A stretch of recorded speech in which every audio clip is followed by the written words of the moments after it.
আসসালামু আলাইকুম সম্মানিত ভিউয়ার্স, আশা করি ভালো আছেন। আবারও কুকুর উপদ্রব নতুন করে শুরু করেছে এই কুকুরগুলো। আজকে আমার এলাকার শেরপুর জেলার ঝিনাইগাতি থানার অন্তর্গত গৌরীপুর ইউনিয়নে আজকে একটি কুকুর 7 জনকে কামড়িয়েছে।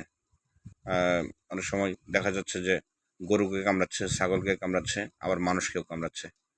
অবশ্যই কুকুরের এই উপদ্রব থেকে রক্ষা পেতে অবশ্যই আপনার সন্তানকে নিরাপদে রাখুন, আপনার পরিবারকে নিরাপদ রাখুন।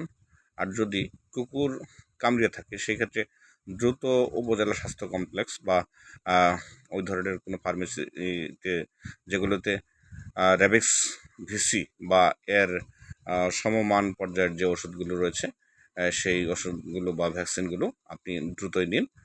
দেরি না করে অবশ্যই ব্যবস্থা গ্রহণ করুন। আর মূলত আপনার সন্তান বলেন, আপনার আত্মীয়-স্বজন বলেন, প্রতিবেশীকে বলেন, অবশ্যই তাদেরকে সতর্ক করুন এই ধরনের কুকুর থেকে যেন অবশ্যই সাবধান থাকে। আর যত দ্রুত সম্ভব উপজেলা স্বাস্থ্য কমপ্লেক্স বা র্যাবিক্স ভিসি আছে এই ধরনের ফার্মেসিতে দ্রুত যোগাযোগ করে র্যাবিক্স ভিসি ইঞ্জেকশনটা অবশ্যই গ্রহণ করুন। এই ধরনের কুকুরের কামড় এই জাতীয় প্রবলেম হয়তো দেশের বিভিন্ন জায়গাতেও এটি আরম্ভ হতে পারে বা হয়েছে।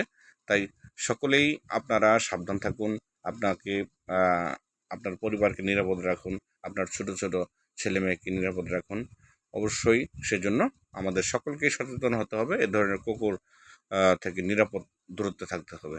এবং আমি আবারও বলছি, যত দ্রুত সম্ভব আপনারা কুকুরের এই ভ্যাকসিন নিন বা উপজেলা স্বাস্থ্য কমপ্লেক্সে গিয়ে ডাক্তারের ব্যবস্থাপত্র অনুযায়ী আপনি সেই ব্যবস্থাটা নিন এবং এর যে ভ্যাকসিনটা আছে এই ভ্যাকসিনটা খুব দ্রুত গ্রহণ করুন। আসসালামু আলাইকুম।